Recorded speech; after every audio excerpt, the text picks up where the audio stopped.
Magandang umaga po sa inyong lahat. Ako po si Gabriela Brena Marie Paredes Pajarito, BCM3 mula sa pangkat 5 na tatalakayin ang panahon ng ikatlong republika.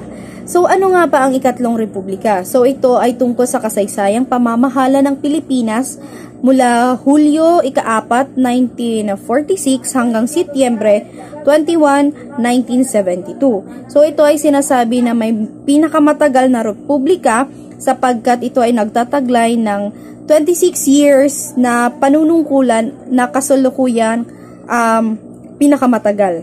So, ano nga ba ang nangyari bago ang ikatlong republika? So, bibigyan ko lang kayo ng kaunting impormasyon. So, ang Pilipinas ay nagkaroon ng unang republika, ikalawang republika, at ikatlong republika. So, sa unang republika, sa panahon nito, ang nanungkulan bilang presidente o ang may pinakamataas na posisyon ay si Manuel L. Quezon. Siya ay tinaguri ang unang presidente ng Commonwealth at ikalawang presidente ng Pilipinas. So, anong pinagkaiba ng Commonwealth sa Republika? So, sa Republika, ang mga mamamayan ng bayan, sila ang may karapatang iboto o iluklok ang taong kanilang gusto sa isang posisyon. So, sila ang may kapangyarihan katulad sa nangyayari sa Pilipinas. Tayo ay nagkakaroon ng halalan upang iboto natin kung sinong nararapat na tao sa posisyon. At ang Commonwealth naman, ito ay parang asosasyon ng mga iba't ibang bansa. Ngunit kahit na meron silang pagkakaiba-iba ng soberanya, o meron silang sariling soberanya, sila ay nagkakapareho pa rin o may pagkakapareho sa kanilang tradisyon, paniniwala, ekonomiya at pamamalakad. So katulad nito ang ang British colony, kahit na sila ay may sariling soberanya, sila ay mayroong pagkakapareho pa rin, nagkakaisa. Dahil at lalo na ang mga namumuno dito ay tinatawag na Haret Reyna o sila ang tinuturing na may mataas na posisyon sa mamamayan. So, sa ngayon, sa panahon ng 1945, ang ikalawang Republika ng Pilipinas ay nawala matapos ng pagsuko ng mga Hapones sa allies which is ang sa United Nations. So, sa panahon na ito, natatapos pa lang ang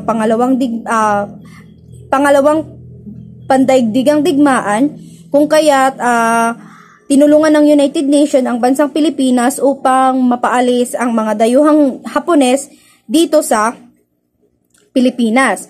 So, kasabayan nito ay ang pagbabalik uli ng Commonwealth na siya ring pagkakahalal ni Pangulong Sergio Osmeña Jr. ng panahon na ito. So, ano nga ba, bakit ba nagkaroon ng Commonwealth? So, ito ay pinangako ng mga Amerikano sa Pilipinas na magkaroon ng pagsasarili o sariling soberanya upang tayong mga Pilipino ay magkaroon ng karapatan na pamunuan ng ating sariling bayan. So, sino si Sergio Osmeña Jr.? So, siya ay isang politiko at abogado at kilala na vice presidente sa panahon ni Pangulong Manuel L. Quezon. Siya ay nanungkulan bilang vice presidente ng August 1, 1944 to November 15, 1935 to August 1, 1944. At siya rin ay nanungkulan bilang ika-4 na Pangulo ng Pilipinas noong August 1, 1944 to May 28, 1946. So si Pangulong Sergio Osmeña Jr., siya ang naging tulay upang mabuksan o magkaroon ng ikatlong republika ang Pilipinas.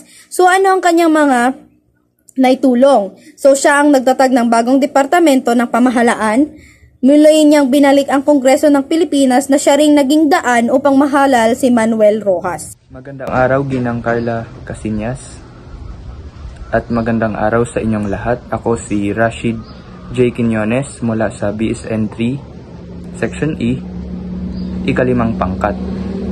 Na ipaliwanag ang unang Republika ng Pilipinas pangalawang republika ng Pilipinas at kung paano nagsimula ang ikatlong republika ng Pilipinas ng nauna kong kagrupo. So ngayon, ipapaliwanag ko ang kasunod na nangyari sa ikatlong republika ng Pilipinas. So naisip mo ba na kung hindi dahil sa ating mga ninuno at mga bayani ay marahil hindi na natin maisasabuhay ang kalayaang meron tayo ngayon? Dapat lamang na pag-aralan natin ang kasaysayan dahil ito ay magsisilbing gabay natin upang magpatuloy, magkaroon ng pag-asa at inspirasyon. Kahit gaano pa man kahirap ang buhay ngayon, kahit gaano pa man katalamak ang korupsyon, kahit gaano pa man kabulok ang sistema ng pamamahala, ay may dahilan pa rin tayo upang magpasalamat. Dahil nakalaya tayo sa pagpapasakit at pag-aalipin sa atin ng mga banyaga.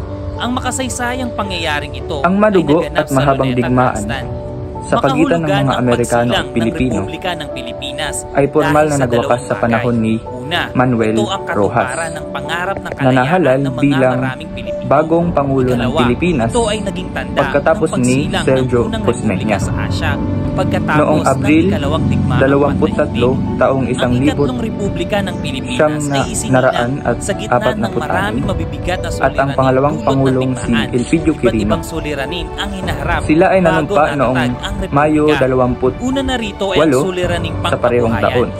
Ang pagbangon ng at ipinaliwanag din sa video na pagkalipas ng 5 linggo ay idiniklara ng Pangulo ng Estados Unidos na si Harry Truman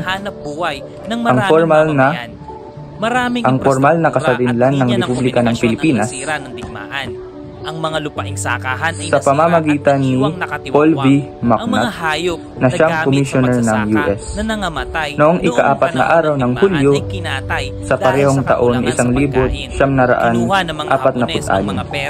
Ito ay malaking pagdiriwang sa buong bansa sapagkat pagkalipas ng ilang siglo ay sa wakas magiging malaya na ang bansa mula sa kamay ng mga dayuhan.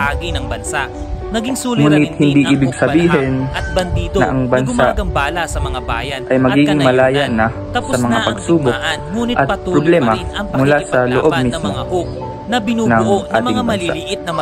So sa katunayan, simula pa lamang ito at maraming taon pa ang lilipas upang mapatunayan ang husay at talino ng mga Pilipino bilang kinatawan sa Kongreso, na siyang magiging pinuno ng Pilipinas. Dahil sa salang pandaraya. Ang kalayaang ito ay tanda ng pagtatatag ng ikatlong republika ng Pilipinas. Ang pagpapatalsik sa kanya ang kalayaang ito ay siyang magiging daan upang maipamalas laban sa pamahalaan ng mga Pilipino ang sariling kultura at pagkakakilanlan.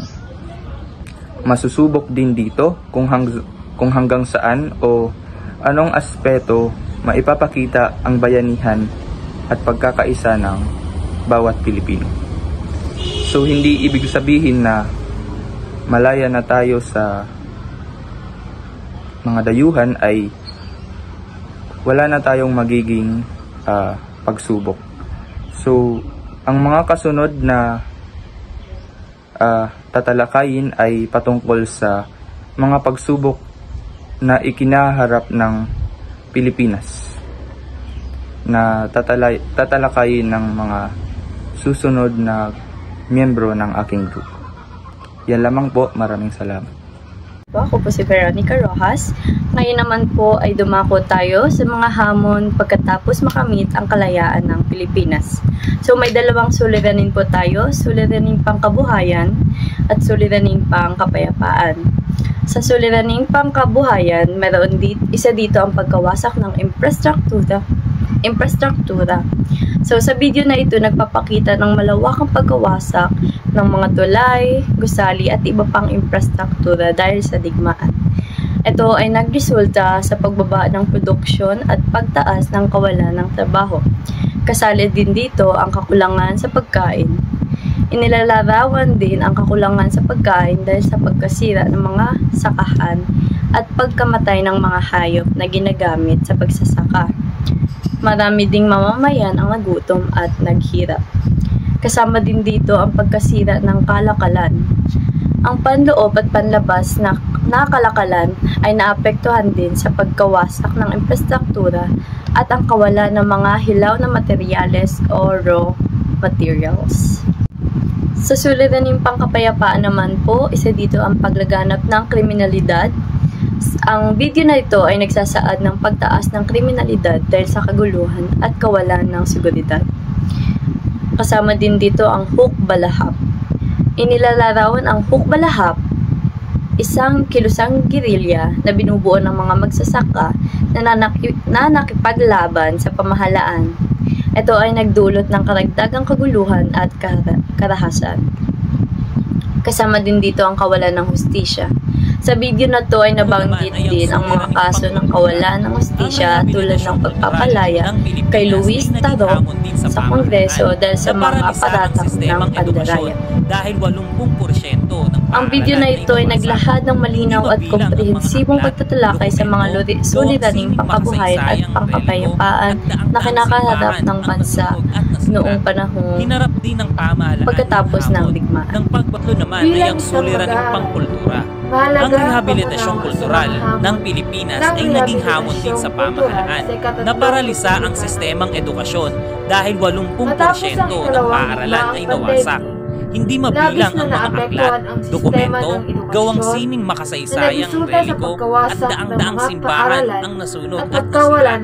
Hinarap din ng pamahalaan ng hamon ng Sa kabila ng mga pagsisikap na muling itayo ang bansa, naharap ang pamahalaan sa hamon ng pagbabalik at pagpapahalaga sa sariling kultura, na unti-unting nalimot sa mahabang panahon ng kolonisasyon. Ang pagkakaroon ng colonial mentality ay nagdulot ng pagtingin na mas maganda ang mga banyagang produkto at ideya. Sa panahong ding ito, lumaganap ang wikang Ingles na naging pangunahing wika ng edukasyon at panitikan.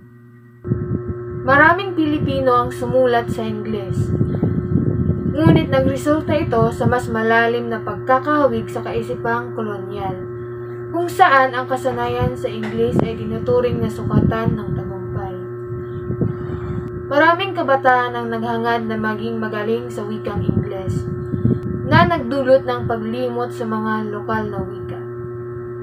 Bilang mga kabataan, mahalaga na pahalagahan natin ang ating sariling kultura at wika, at maging mapanuri sa impluwensyang banyaga upang mapanatili ang ating pagkakakilanlan at may taguyod ang isang mas positibong hinaharap para sa ating bansa.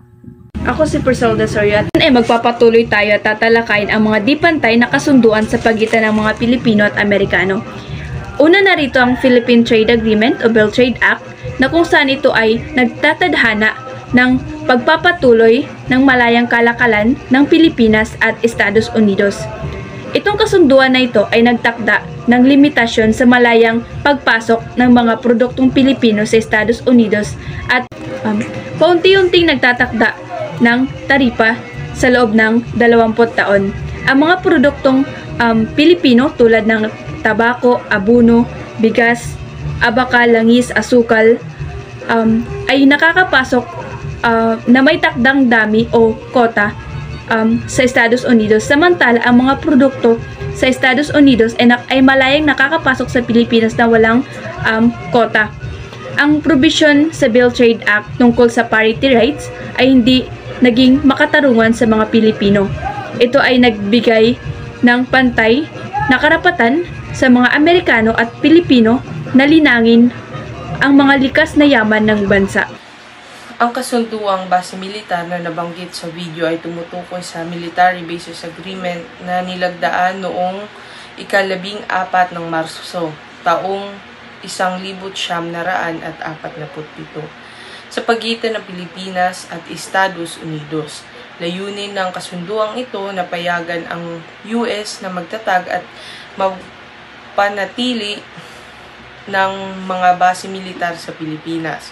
Matapos naman ang dito ay ang Philippine Rehabilitation Act. Ito ay nagtatakda ng pagbibigay ng $400 billion bilang bayad pinsala ng Estados Unidos sa Pilipinas. Bukod dito, $100 million na halaga ng mga ari-ariang militar ang ipinangakong ipagkakaloob sa bansa.